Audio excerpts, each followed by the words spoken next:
Hello, welcome to Real Red Talk. My name is Sam, and I know what you're thinking. I don't look like Nick. Well, technically I do because I'm his brother. But yeah, we are here. Nick is on holiday in lovely Scarborough, but I'm joined by Adam. How we doing, mate? I'm doing good, Sam. I almost said Nick there. So See, how are you, Sam? Not see, Nick. yeah, exactly. Yeah, I'm all right, mate. I'm all right. It's been a while since I've hosted stuff. I think the last time I hosted stuff was when Nick was on holiday in Tenerife, which is a fruitful holiday for him. He got asthma and dust clouded and all that stuff. So hopefully his holiday goes better this time. And I also got Severe. Severe, how are you going, mate? Not too bad. How are you? Yeah, I'm all good, mate. I'm all good. So we're going with a breaking news show. We were normally doing Insta live on a Monday, but we have a bit of admin. I just want to get into that. We did have a video copyright struck, unfortunately, and our Instagram is unavailable until Wednesday. So if you're not seeing any posts from us, that is why. It's because I literally can't post anything. But we will be back on Wednesday with your news posts and all the usual stuff. So just keep an eye on the Twitter for now because that'll still be active. Keep an eye on the YouTube. Keep an eye on the TikTok because that's all still running. So any updates will be on there. So just keep an eye on those. So let's get into the first story, shall we? The first story is of course Raphael Varane. Varane limped off injured in the game, the 1-1 draw against Chelsea, about 50, 60 minutes in. He was crying. He was shouting at people. He had the shirt over his face, as you can probably see in our thumbnail. I think he hit a corner flag on the way out and shouted at a medic as well. He was definitely very visibly upset. And everybody was fearing for the worst, thinking it's something bad, potentially could have been out for the World Cup. It's since come out that he's torn something in his hamstring. I can't remember the technical medical name for what it was in his hamstring, but he's torn that and he's believed to be out for 3 or 4 weeks, which basically means he won't play another game for Manchester United and he would miss the first game of the World Cup. So basically he's going to be out for Man United until Boxing Day at the earliest, and then Deschamps has to make a decision on whether he's going to take it to the World Cup or not. Adam, what were your thoughts when the injury happened, and then what are your thoughts now afterwards that we're not going to have him for the sort of run up to Christmas? And look, it's you could argue, many people will, that he's our best centre half. I know that as a pair, they've been absolutely rock solid, him and Lisandro. But when I saw him go down, I was just like literally covering my face. I was at the time. I was just like fearing the worst because he didn't get up for a while. I thought he was just staying on the ground because he was disappointed that he missed the tackle, but he didn't get up then, and I was just fearing the worst then. And I know he's had a reoccurring kind of knee injury, and that's what I thought it was at first. And I thought by his reaction that's what it was, and if it was, it could have been potentially out for half a year, which is the worry. But look, it's not as bad as we kind of first feared. We are missing him for a few games, but when you look at the teams, they're winnable even without him. So that's the only thing we can take out of it.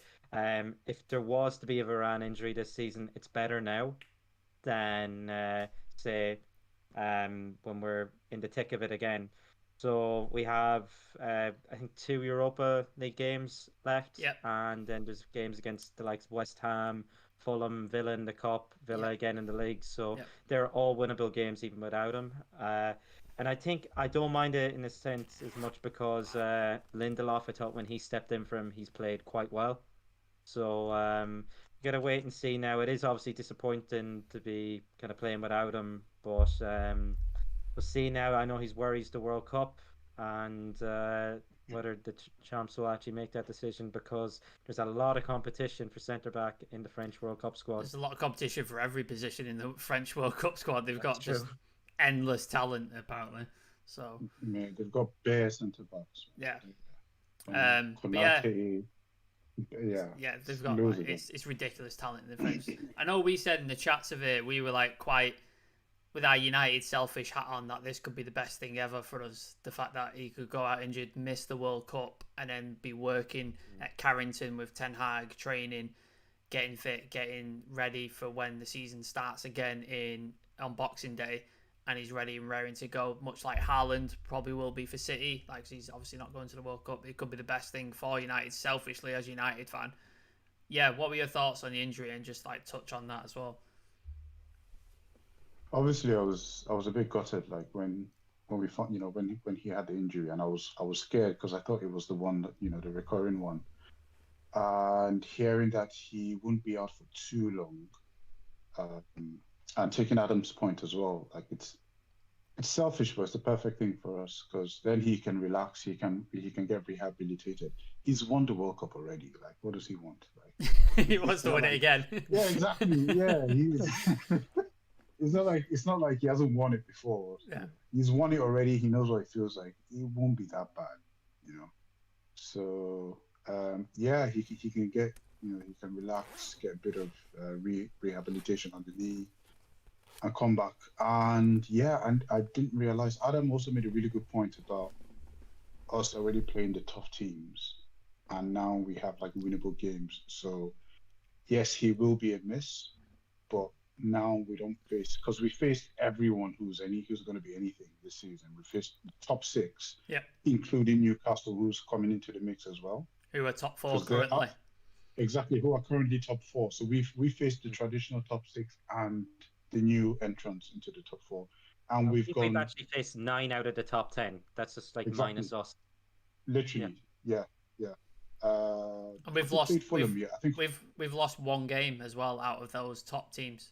City. Out of those ones, yeah. So so like, yeah, the toughest test is gone. Now we can have. It'll be a lot easier now. But yeah, of course, I mean, him and Lisandro are building a partnership that we haven't seen since, dare I say, Vidic and Real. Yeah. And that understanding, the mobility, the agility. Both of them have vision. Both of them have passing range.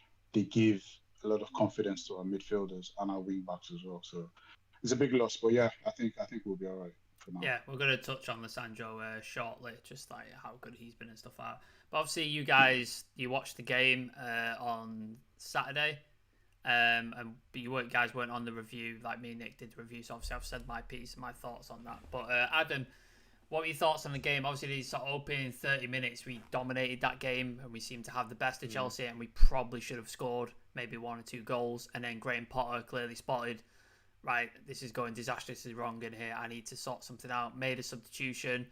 I believe it was Cucurella that came off, and he brought Kovacic on, and that sort of changed the game. And Chelsea were then much more solid and back in the game. But yeah, what were your thoughts on the sort of game and the sort of tactical battle between Ten Hag and Potter? Yeah, I wasn't really the biggest fan of Potter, but like the fact that he acknowledged his mistake that early, he could have easily waited till halftime, but he was like, no, I have to make the change now because United are all over us. I'll admit I didn't see the first half. I've only watched certain parts of it, and obviously the highlights as well, the key points. But second half we came out, and for much of the second half, in terms of possession, it was Chelsea. They managed to hold the ball a lot better than us. They then went up, got the penalty. It's a bit annoying because it happens nearly every game on most corners. It's just the fact that he hit the ground and it was given. But if you're to look at both teams, I think we should have maybe taken our chances in the first half. So we were kind of like hitting ourselves over that. But given the circumstances that we found ourselves by giving away the penalty, getting the late kind of equaliser, we're probably the happier of the two set of supporters. I think if you offered United fans beforehand a draw, you did take it, wouldn't they? Like a draw with Chelsea. Yeah, I said that. Yeah, it's the most drawn fixture in Premier League history. It is. Yeah. Which is a mad stat, and I think I'm trying to think back who won the last time. Like, when's the last time there was a win between the two sides? Was it we drew with Ralph Ragnick? I remember Ronaldo, I think, got the goal. Did Ollie beat him? Did Ollie beat him? Do I remember Stamford Bridge? I can't remember. I know in the Jesse cup, Lingard. Rashford got that. Jesse Lingard. There was one where Jesse Lingard scored. I can't remember. I know. I used to call Ollie the mayor of London because I remember he literally won at Emirates, White Hart Lane, and against West Ham. But I don't remember if he won at the Bridge. Yeah. But I remember I was like, he's the mayor. Like, yeah, because I remember saying, just give him the keys to London now. He's like the mayor. But I don't Yeah. remember if It's a we won at the game. bridge.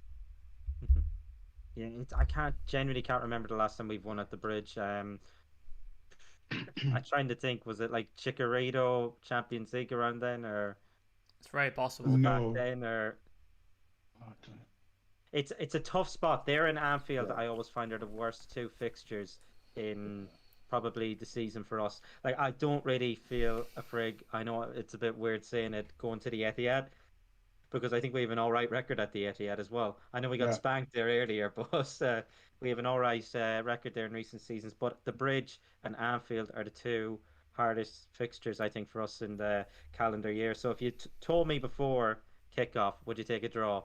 I would. And if you're the draw game, why not get the equaliser in the last minute and be the happier of the two sets of fans? Yeah, yeah.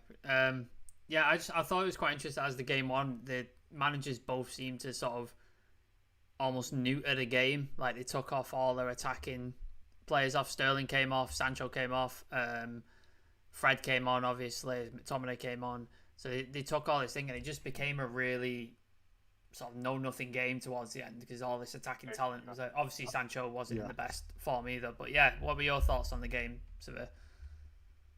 I don't know if it was our chat that I put it in, but I knew it was going to be a chess match because you have two managers who are very. I mean, I rate Graham Potter. I think he's. I don't think he's world class, but I think he's a very, very intelligent manager in terms of he's always thinking and tinkering, and and I knew it was going to be one of these type of games. It would be a tight game. It would be complete chess against, and we saw that in like the first 20, half an hour when he made the early change.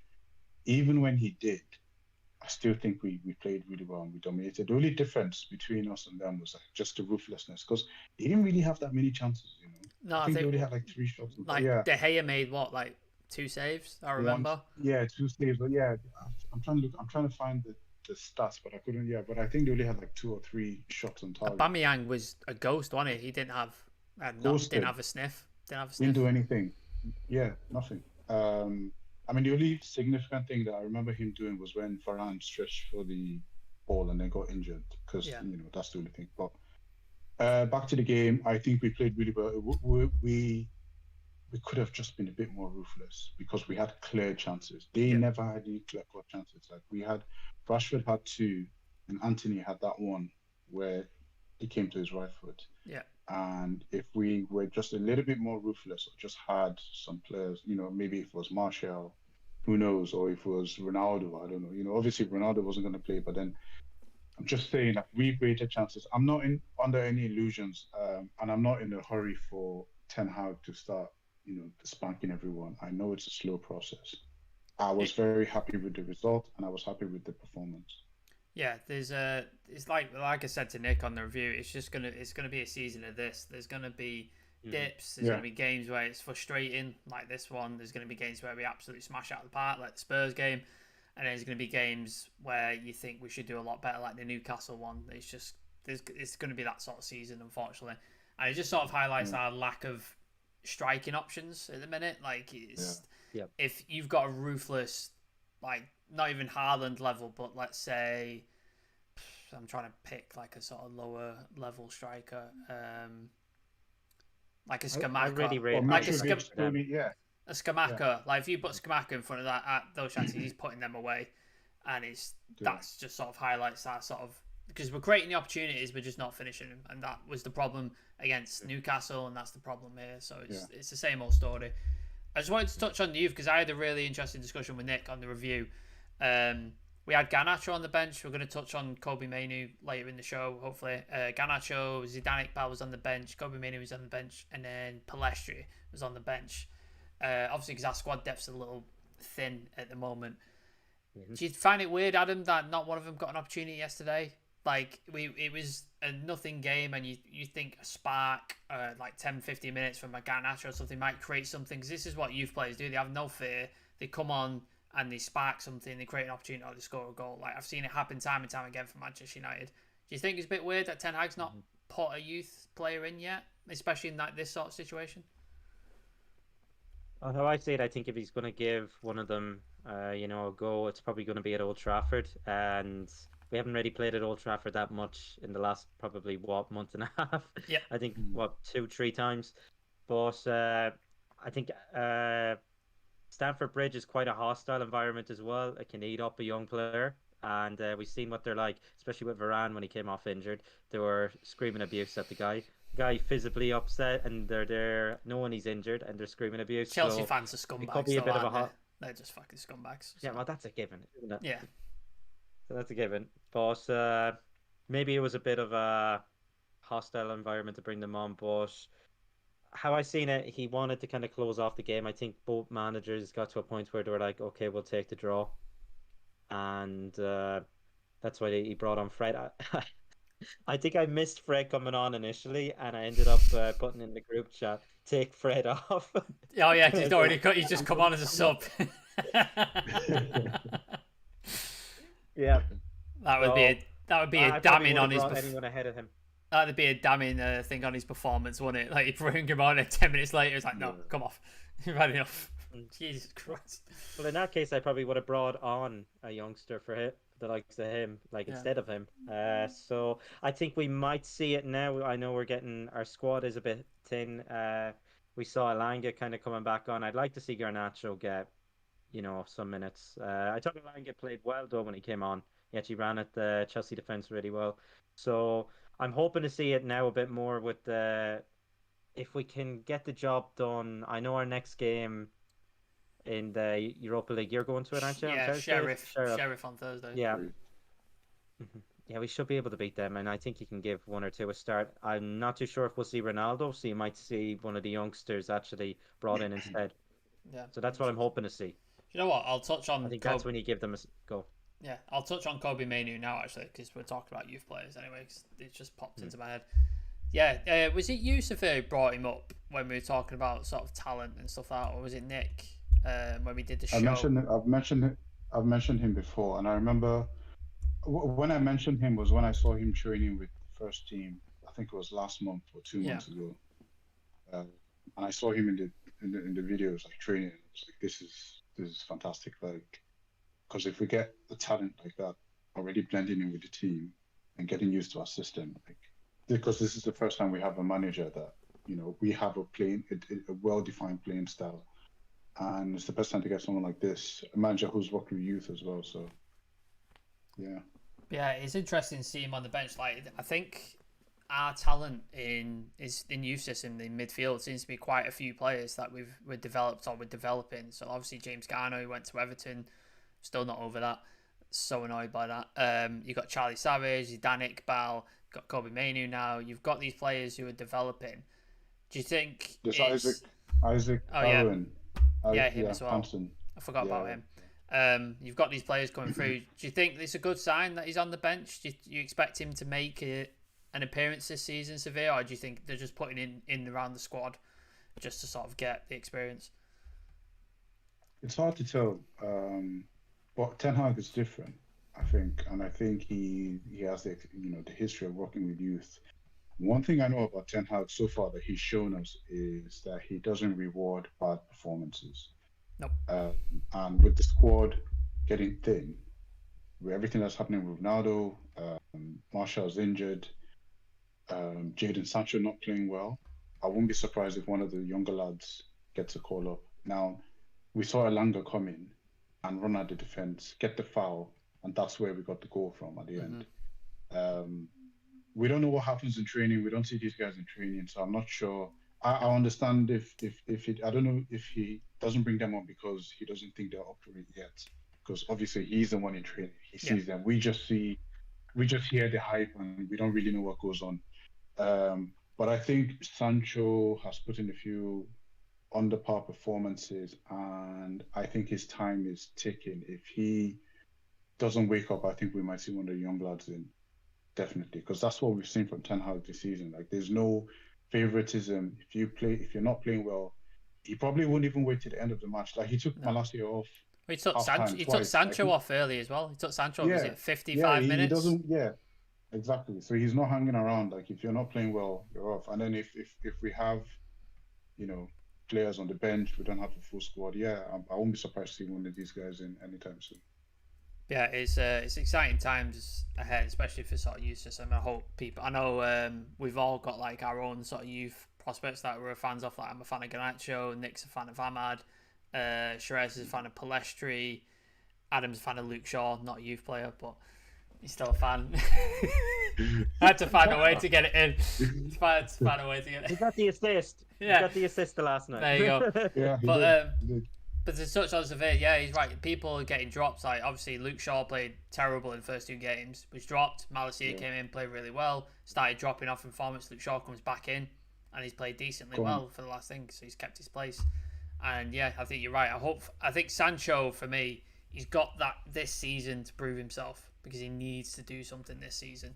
Because last season the whole squad was utter shite, so you can sort of give him that because the whole squad was just absolutely terrible. He needs to do something this season, otherwise he's in really risk of like Ten Hag going, this guy's not good enough, and he needs to go, or he becomes a squad player, a bit part player, because you can't drop performance like that after performance like that in a Ten Hag system. It just doesn't work.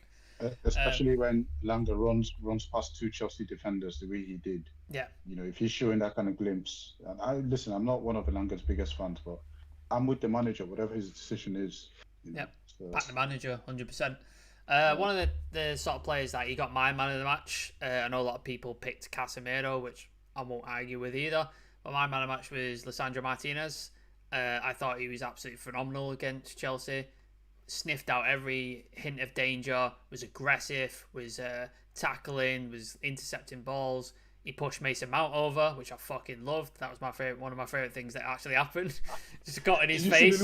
Yeah, it's just like Mason Mount looks at him like, you know, tries to. I'm just like, bro, don't even. You don't want. He's just like, you don't want this, mate. You don't want this. You don't even want to do it. And he respected it. Just fucking stepped off. Just like get on the fucking floor. You're absolutely bell end. Absolutely love it. And then Anthony's like squared up to him as well later on, like when he was running past him. I'm sure Anthony said something like he was running past him, went fucking just got in his face. Like absolutely love that shit. But yeah, I thought I thought Martinez was absolutely phenomenal. Adam, yeah, what were your thoughts on Martinez and like how can you not love this guy at this point? Yeah, especially when we got the equaliser, jumping into the fans. His literal legs were in the air. It was just like the best way to describe it was like, do you ever see someone's legs hanging out of a barrel? Yeah. Just like, you know, 2 legs hanging out of a barrel. It was like that when the cameras ended up panning over. But the guy, he's just what fans have been crying out for. He's a fan favourite now. He is quickly becoming that. I think he's Nick's favourite player in the actual squad now. I think he's mine as well. He's overtaking Ander Herrera at a very fast rate. There's the sorry to interrupt, Adam. There's that photo. You know, he's got the back of the fan's head, and the fan's got the shirt, and he's just screaming at him. Fucking love that. Absolutely love it. You love it. Yeah, it's the passion he actually shows. He's come here to actually play football, not just, you know, make money and fill his pockets like many of the players who have come in the past. He's a shithouse as well, which I absolutely love. He winds players up. He's done it with Salah as well. Yeah. And it was Mason Mount the last night. So, like, I can't see. He could arguably finish our player of the year, especially because we've seen a bit of a fall off now from Eriksen. Yep. And I think maybe he's played a good few games, but like, put him on the bench for a while, let him kind of recoup. We've seen this happen with the left back position, so I think that's happening with Eriksen now. But Lisandro's has been solid. I generally can't really think of a bad performance, especially when he's being partnered with Varane. Like the two of them just complement each other perfectly. I'm not going to say like coffee and syrup because that isn't your sort of thing, is it, No. Sam? Whiskey and Coke. There we go. Go with that. Whiskey and Coke. Whiskey and Coke. They're fish and chips. Fish and Something chip. like There you that. go. But I think he is quickly becoming my favorite player in the squad now. He's is the word epitome? I think that's what I'm thinking of. Epitome. He like has everything. Yeah. He fits the bill. Like if you're to write what a Manchester United player is, like all that is there. Like he has elements of different. He has what's the word? Leadership qualities from past leaders that I've seen as well. Miles of leadership qualities. Yeah. And I actually haven't checked his age. What age is he? I'm trying to think of his age. He's 26. Yeah, I think he's not old by any stretch of the imagination. He's not very old, no. 26. No, he's not very old, so he could easily, like, I think you should give him nearly the vice captaincy, especially at the end of next season, if he continues to put the performances up like this. He just knows what it means to actually play for the club, and he's willing to die in the pitch for Ten Hag as well. And it's so refreshing that players actually like that. Like the buzz around the team now, there's only one negative, and I know we're going to get into it later. Yep. That's the only bit of negative kind of press around the football club right now. So, like, just keep playing like this, and you're quickly becoming a fan favorite. You're going to be loved and adored. I fell in love with him. I think it was the Liverpool game. Like he bodied Salah within the first 5 minutes. Like he walked past him and just fucking shoulder checked Just him. bumped into him. And just let him know, like, by the way, I'm here. And then when we won, he was thumping the pitch with his fist and screaming. Like, that's a guy who gets it, who gets being at Manchester United. Like, we've had players over the years who are like that. I think Patrice Evra is very much like that. Even when he talks about Man United now, he says us. He's a Man United fan. He's a Man United guy for the rest of his life because he refers to it as us. Rio, very similar. There's players who get it and there's players who don't. And it's fine. If you play well, it's not such a big deal. Like, I don't really mind if you play well and you're not all about Manchester United, but it's so fucking refreshing when you are. And now we've got a team full of leaders. You've got Martinez, you've got Casemiro. I think Eriksen as well. I think he's got that quiet confidence about him, and he just gets on with it. But yeah, anything you want to add to Martinez discussion, Severe, like, go for it. Yeah. So we've talked about the passion and everything, but and just to add up on all of that, he's a fucking good player. Yep. So we've got all that leadership stuff and the passion, and he but he's a really, like, he's an amazing, outstanding footballer, not just a defender. I mean, the chance that Anthony misses comes from him because he intercepts the ball and feeds it into, was it Bruno? I think so. Yeah. Who laid it in for who laid it in for Anthony. If you watch, sometimes when I'm watching the game, like against Tottenham, like I rewatched, it was on Prime, so I rewatched that game. Like I must have watched like twice, just on the treadmill in the gym. I just put it on and just watch the thing, and then I just pick out certain players, just watch them. And Lisandro, like, every decision he makes is literally it's always the right decision. He's so smart. He knows when to attack. He knows when to calm down the attack. He's amazing. I mean, his passing, he's quickly becoming one of my... His passing is phenomenal. Do you know what? Like, sometimes, you never know what you get. I'm so happy that we didn't get Julian Timber. Oh, honestly, mate, it's just the world apart now, isn't it? Honestly, I'm just so relieved. Like, imagine if we had him. Like, we would have been back to square one. He's a really good player, but he's not a leader. He's a kid. Yeah. Do you understand? Yeah. So I'm so happy we got Lisandro, because if Arsenal got him, I would have been shitting myself. I'd have to, if he went to Arsenal, I'd have to not like him, because I know if he went to Arsenal, you'd fucking hate him. You'd hate him. You'd hate him, but then you'd know that this guy is so good. Like, imagine, like, him and Saliba, probably one of the best that is a defenders good, right now. So imagine having Saliba and Martinez.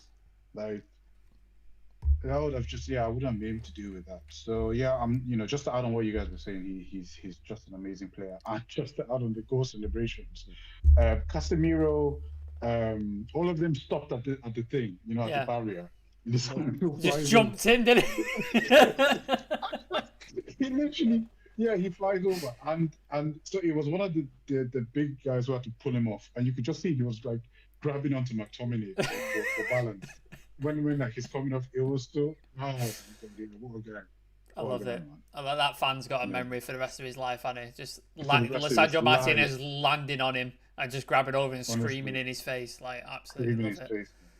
But yeah, put that in a golden frame if that was me. Oh yeah, that'd be on the wall for the rest of my days, like telling your grandkids. The wedding photo. Yeah, telling your grandkids. Yeah, this is what I met Lisandro, and he jumped on me. I remember that day. Yeah. Like I said, we've got a team full of leaders now, and as the next topic I had was the talent ID that Ten Hag seems to have got in his system, and the way he identifies players that are right for the system. Every player he's brought in hasn't missed. It's not fucking missed. Lisandro Martinez, Eriksen, Casemiro, Malacia, Antony. He's not missed a single fucking thing. Like, normally we get certain players, that, like, sometimes they work, another time. Like, I don't know what the hit rate was with Jose and Ollie and stuff like that, but it was never this good. There were certain players that would never just like absolutely hit the ground running on every single one of them. But yeah, Adam, Think about it. Like think about it. Like when Van Gaal came in, like, is anyone left from the Van Gaal? no, I don't think Like any so. of the people? Yeah, I don't think they lasted 3-4 seasons. I think. No. People like Phil Jones, Juan Mata, they all outlasted those guys. Like they outlasted Phil everyone Jones that is Van Gaal still did. there technically, by the way. Exactly. Mourinho's guys have come and gone. Like it's all the it's just been, like you said, hit and miss, and that's why when Richard Arnold had that meeting with the fans in the pub, and then you saw some of the recording thing, he was like, yeah, we've just gone through cash, and it's just like we've spent 1 billion, and you go to the training ground and you can't even see where you spent your money. Or the Like, it's stadium. ridiculous. So yeah, it's like, and then you have people like Wan-Bissaka, and we just bought all sorts of people who never really came. I think Bruno was the last person that we bought that was actually worth anything. Yeah. But then now we have a manager where all the players he bought during the season. I'm sorry, I know you were going to ask this. That's all good. Yeah. I mean, every single one he's brought in. Like, when was the last time this happened? I remember I was mentioning this to some of my friends a few days ago, saying, when was the last time we ever saw anything like this? Like, every single one of them has really hit the ground running. So it's just refreshing, and I'm so happy. And you know what? It doesn't matter where we come this year. Obviously, some people would like to see like top four. I'm just happy with the way the process is going, and I'm more than happy to be patient. Yeah, no, exactly. Yeah, just Adam, whatever you want to add to that, mate, just on Ten Hag's talent identification and the way the team sort of come together. The only reason I think we're kind of in this position where the signings are being a hit is because Ten Hag has actually identified these players who will fit into his system of play as well. Yeah. And all the cards were in his hands on the negotiating table before he signed that contract, because it's one thing he demanded that not many Manchester United managers in the last 10 years have actually had. And it's total control of their transfers and who they're bringing in. They're not very, very big names. Casemiro was a big name, but that came late in the window, and it was offered to him. And I'm so happy we actually took that. I thought it was a bit of a reactionary kind of signing, but it's looking like he is slotted right in there, and he's fit for the team now. And it's just hard to explain how we've managed to get every single player to be a hit, considering our record in the last 10 years hasn't been that great. Nope. I think it's come to the point now where Liverpool are due to have a dud, and hopefully that's in Nunes. We've had plenty of them in the last 10 years. So what's the midfielder they bought as well? Didn't he buy a midfielder he's been Arthur? Yeah, he's already on his way out the door, isn't he? Like, he's already like looking like he's gonna go. He's injured. Oh, is he injured? Okay. Yeah, and I just want to say, He's injured till like January. No. Speaking of him, I was kind of strolling on Twitter, and he put up a post, and I was right in front of the lecture hall.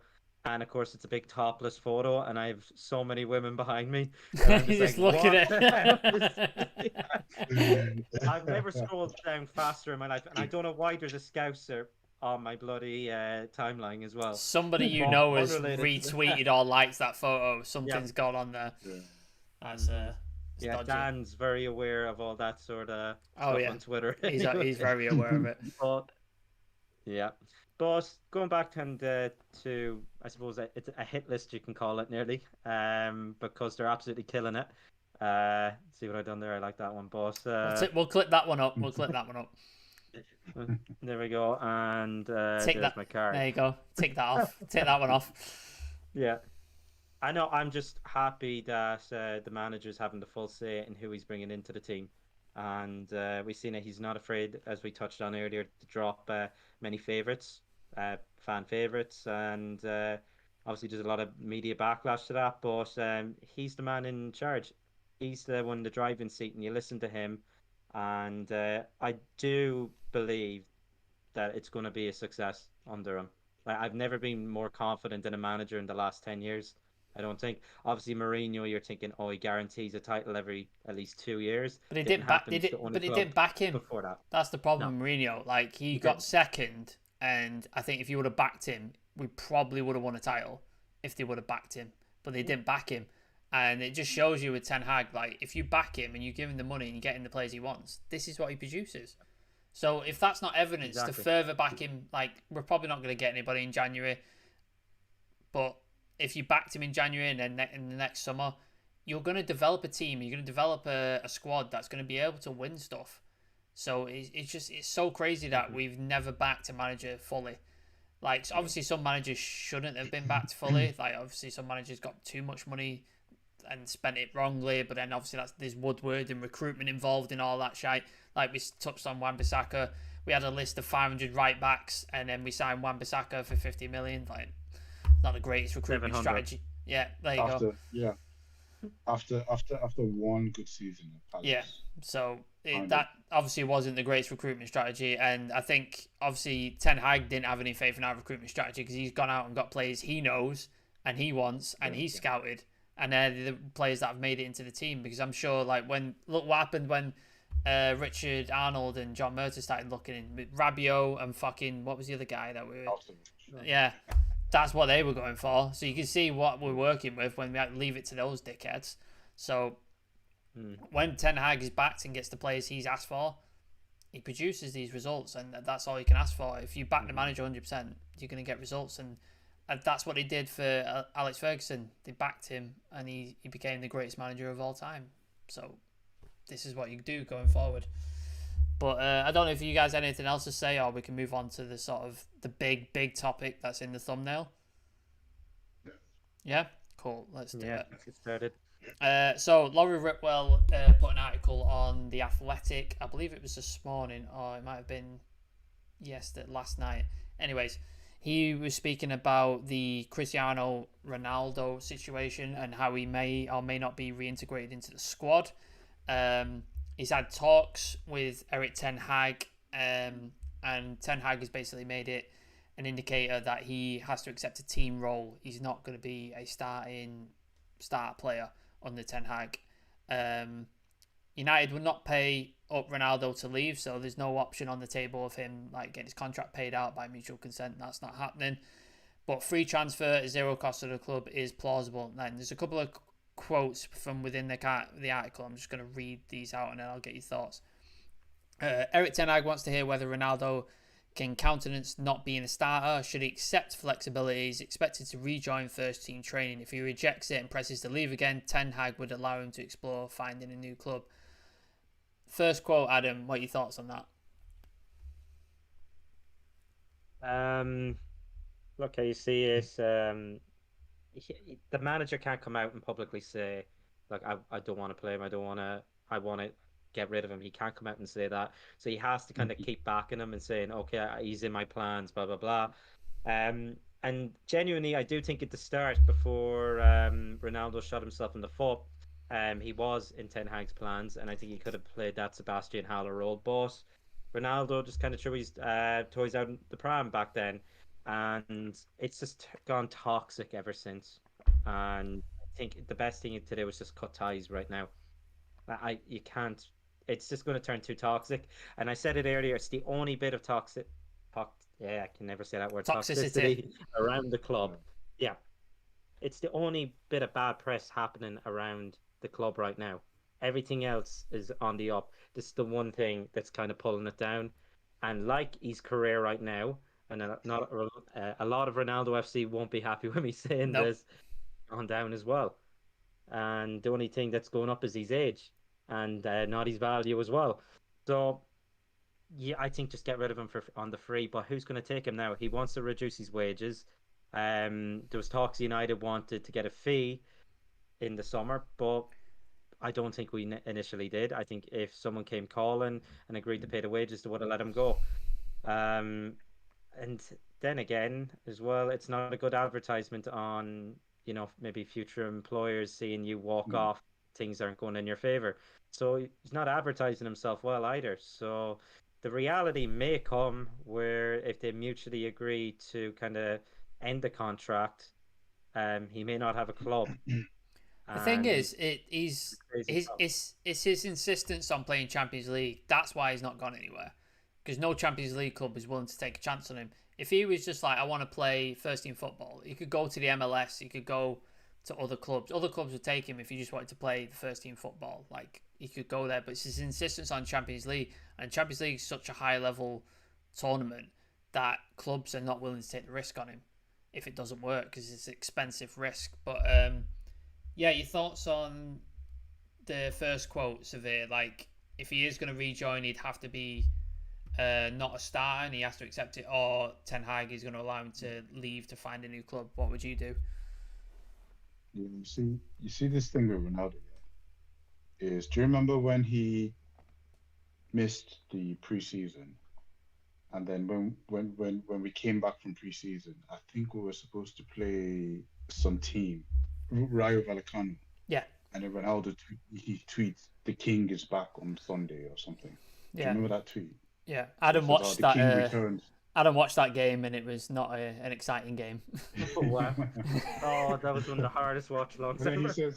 He says, so my point is this: Ronaldo never expected this. He thought, he's Ronaldo, he's the king, and he's just going to waltz back into the team and just take his place. And the reality has hit him. So Mark Ogden from ESPN released, I'll put it in the chat later so you guys can see. It was his article on ESPN, and says that the Glazers are ready to sell since the summer, since he made his intentions public that he wanted, well, not public, but he made it clear to them that he didn't want to leave. And we've been trying to sell him like George Mendes must hate his life right now, because imagine trying to sell this guy, and he's been shipped to everyone. Like, even Galatasaray said no. Yeah, Napoli were willing to take him, but Napoli wanted to take him, and then they were like, "Oh no, but we want 100 million for Osimhen as well, but we'll take him off your hands." Like, come on. Exactly. Can you imagine? And then like for Portugal, like even the Portuguese fans for the national team are getting fed up with everything with him. And the best thing he needs to do now, because it's beginning to look pathetic, just be humble and become a team player, like your manager is offering to you. Because that way, even if you don't contribute the goals and everything else, that you can, your image, your leadership qualities, everything, you can contribute that. Like, people benefit, people rubs off other players. Yeah. And you don't look like because now people will be like, well, he's not scoring goals and he'll be a problem in the dressing room.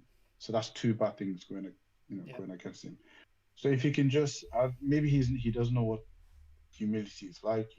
He's never had to face this horrible reality. And it's sad to see it happen, to be honest. Even though I'm not his biggest fan, but still, it's sad that it's happening like this. But he has to accept that. He has to become a part-team player, and it's up to him now. It's really up to him. Yeah. There's another quote here that Adam's already touched on. But European clubs were informed Ronaldo was willing to take a pay cut, but no Champions League sides made a proposal to buy him. In the summer, Man United wanted a fee, but right now they would allow a free transfer subject to his contract being mutually terminated. So, like Adam touched on, that could be the option to happen. Whether Ronaldo would sacrifice the remaining 6 months of his contract and salary is a significant question. An alternative could be United come to an agreement with him over owed wage, negotiating a one-off sum, but in reality, that is a remote possibility. So they're not buying out his contract. The Glazers are not going to spend money to do that. And then the final quote, January is shaping up to be a quiet month for Man United, and signing a replacement for Ronaldo is not on the agenda unless a low-cost emergency solution can be found. Which, just pretty much confirms that we're not getting a January signing unless an emergency option is found and it doesn't cost that much money. But what are your thoughts on the sort of final quotes there, Adam? I did read earlier today from Romano saying that if Ronaldo does leave United, are going to try and push for a striker, but we keep touching on it. What striker is available, especially in January? Who is available now? It might pop up. Someone might pop up during the World Cup that might, tick a few boxes on someone that might fit the bill for a striker at us. But until then, we're just guessing, because all the players are going to be off playing in the World Cup. There's going to be no negotiation, especially on Ronaldo's part. He's going to be in the World Cup squad no matter what anyway. You can't leave him out. So he won't be at the negotiation table. He might send Mendes. Mendes will probably be doing a lot of things behind the scenes, but as it stands, it's probably going to be the exact same right now in January. No Champions League club is willing to take him. And if you are a Champions League team, would you want to take him right now? Like after seeing all that, and let's be honest, you're going to have Champions League teams like Copenhagen. Okay, he's not going to go to Copenhagen, No. no matter what. I'm just saying it now. Like he might wants that record, but he's not signing for anyone like Copenhagen. Weren't Sheriff in the Champions League last season?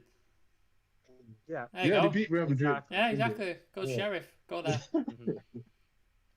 So, at the end of the day, do you want to go to somewhere like that? Nowhere is finds him attractive right now, and it's a sad way to kind of come to the later stage of your career. But like he's made his own bed, and a lot of it is to do, I think, with his attitude. And I don't think clubs are kind of looking at that now. The exact same happened, as I mentioned earlier, with Icardi as well. PSG signed him in that guy's got drama in his personal life that is on next level. How they not making a reality show about that guy is just insane. But yeah, Severe, what are your sort of thoughts on the last sort of couple of quotes there? What was the last thing? The last thing was January is shaping up to be a quiet month for United, and signing a replacement for Ronaldo is not on the agenda unless a low-cost emergency solution can be found. So basically, unless a striker pops up that Ten Hag likes and it costs little to no money, we're not signing anybody. Yeah, what's the point? I mean, there's no one notable that's available unless there's some hidden talent somewhere. I know we're linked to that guy from Benfica, I think, some young kid, but then I don't know, it's somebody Gomez. Yeah, one of them. Yeah. Oh, Gonzalo Gomez. Yeah, something like that. Yeah. I still think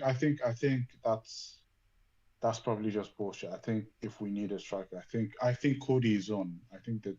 You think it happens in January? I won't be surprised if that happens. Yeah, honestly, because everything is literally there.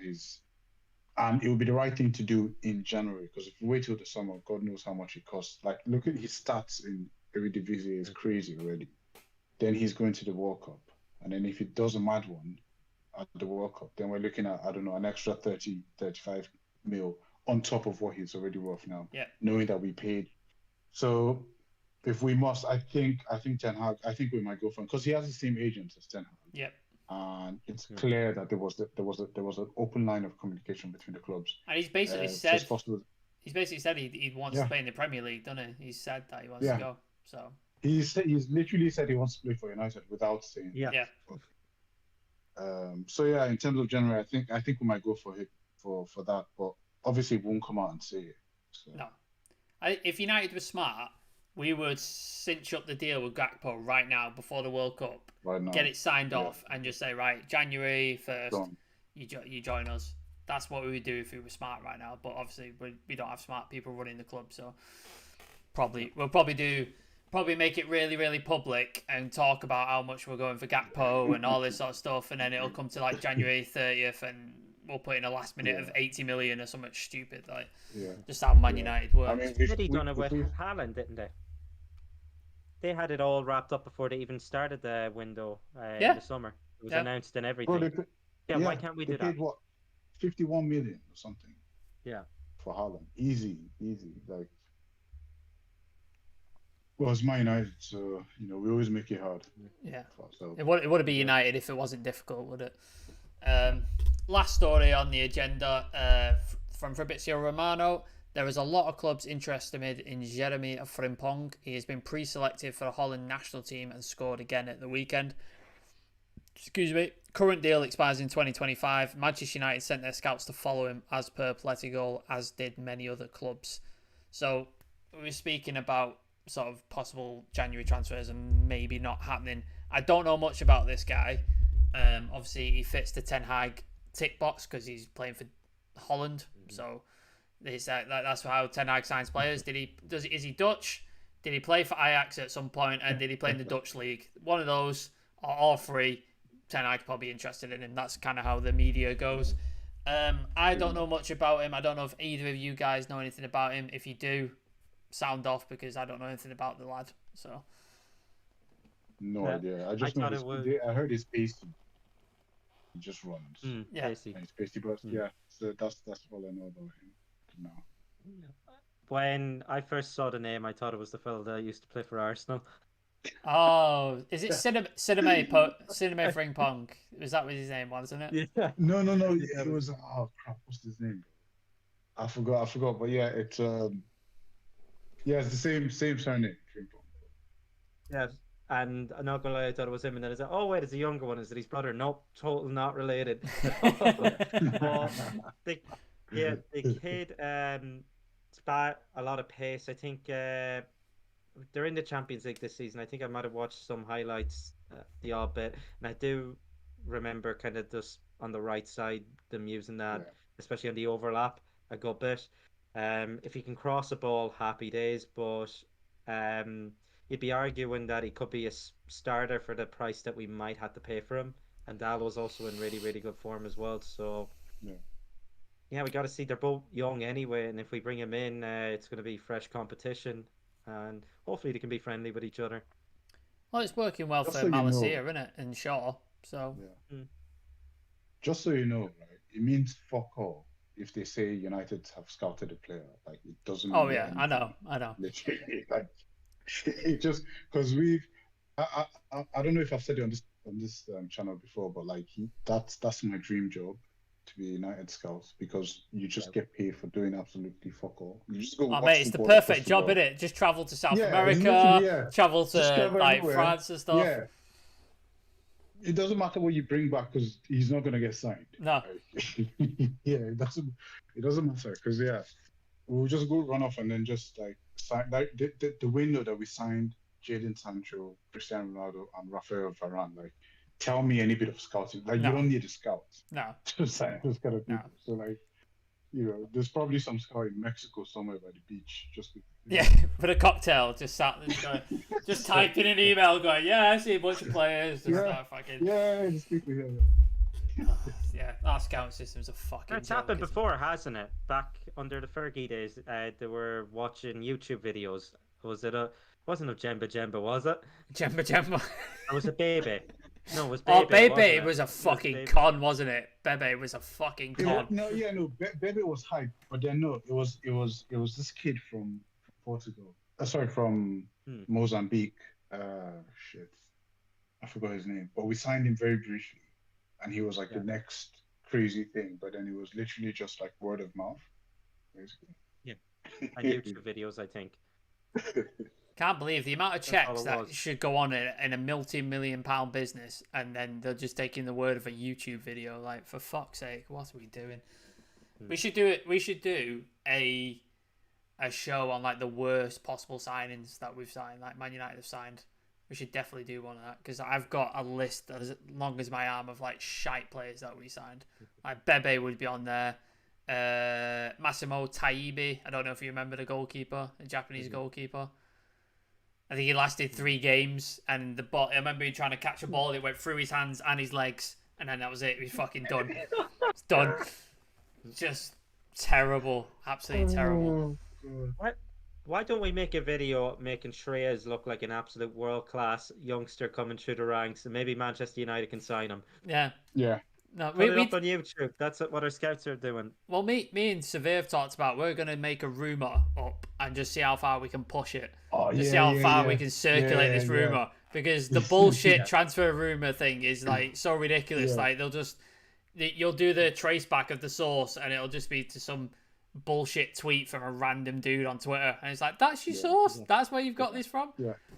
Sources say. Yes. Sources in France are saying that, and it's just some bloke who just tweeted something. So. My mate Javier in Spain told me this. Like, fucking absolute bollocks. Right, that is the show, guys. Thank you so much for joining us. Thank you, everybody, for watching. Appreciate the support. If you haven't subscribed to the channel, please do. Drop a like, drop a comment. All the support is appreciated. Follow the socials. They're at the bottom there. They're in the description. Our Instagram is temporarily banned, but you can still follow us. You can still leave comments and like stuff. We just can't respond to anything at the minute, but we will be back on it on Wednesday, and we'll be able to sort of sort all that out, and we'll be back responding again. I believe people will be back on Wednesday for the Sheriff preview. So check that out. I will be at the Sheriff game on Thursday, so I won't be around for the watch along or anything like that. But check that out. Friday, I think, is it a West Ham preview Friday or is it West Ham preview on Saturday? When did we play West Ham? I think Thursday will have to be Sunday, won't it? Or is it Yeah, Sunday? we'll play on Sunday. Okay, the so preview. we'll do the preview on Saturday then. So West Ham preview on Saturday. So yeah, make sure you check all that content out. Thank you for joining us, Adam. Always a pleasure. And thank you again, Sophia. Appreciate you having you on the show. And yeah, we'll see you all tomorrow and then the rest of the week. Enjoy your rest of your evenings, and we'll see you then. Peace.